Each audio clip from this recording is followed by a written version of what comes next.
Our study had to do with smoking frequency and cancer prevalence among U.S. adults, written by Mark Neith and Olivia Nourie. So we chose to look at cancer because it's the leading cause of morbidity and mortality within the United States. We looked at smoking specifically from tobacco use because it has already been studied and determined to be the #1 cause of unnecessary cancer deaths within the United States. We also analyzed the frequency of smoking cigarettes and whether or not this had a significant effect in someone developing any form of cancer. Within our two variables, we analyzed the relationship of smoking frequency as well as the development of cancer, but we controlled for three things: age, when a person first started smoking, as well as the time since a person has quit smoking. For the methods, we had chose data from the National Health Interview Survey for adults, and this was collected in 2011. We looked at 5 different variables to see if there was a relationship between cancer and smoking cigarettes.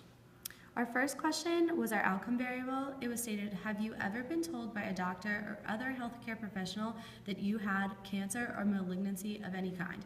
This was the only variable we recoded, so the categorical variable of yes was recoded for 1, 2 was no, and 7 through 9 were our missing variables. Our second question was our predictor variable, and it was, do you now smoke cigarettes every day, some days, or not at all?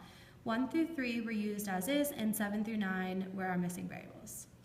We also chose to look at 3 confounders as mentioned before. The first was being age, and the second was how old someone was when they first started smoking cigarettes regularly, and lastly, how long it had been since someone had quit smoking cigarettes.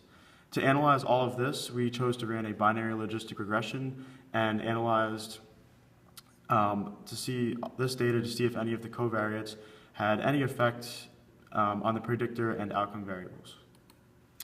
This was our graph, and we analyzed a binary logistic regression with smoke frequency versus cancer, but defining it by age. So on this graph, age goes from 18 to 85 years and older from left to right.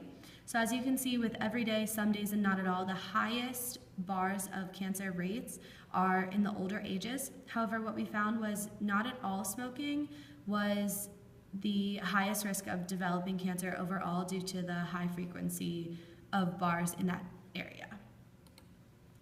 So, in examining the relationship between smoking and its effect on developing cancer, we found that age does significantly confound for smoking and cancer rates, but if someone does not smoke, there's more of a risk of developing some form of cancer. Overall, we found that smoking every day decreases one's risk of getting cancer by 15%, and smoking some day decreases one's risk of getting cancer by about 31%. And overall, based on the data that we collected, there's a significantly greater risk of developing some form of cancer if one does not smoke cigarettes at all. Basically, we know that in consistent results within society today that there are harmful effects from smoking, and our study did not show that, so we feel that there was a limited,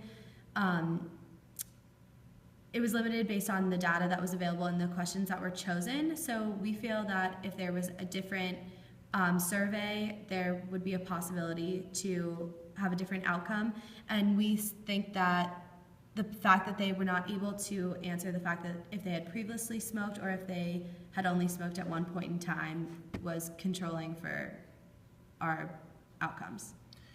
Lastly, we think that a more successful approach to this study would be, using a cohort design, because it wouldn't be just looking at one point in time; it would be over a period of time, and we would be able to do this without using such a short questionnaire.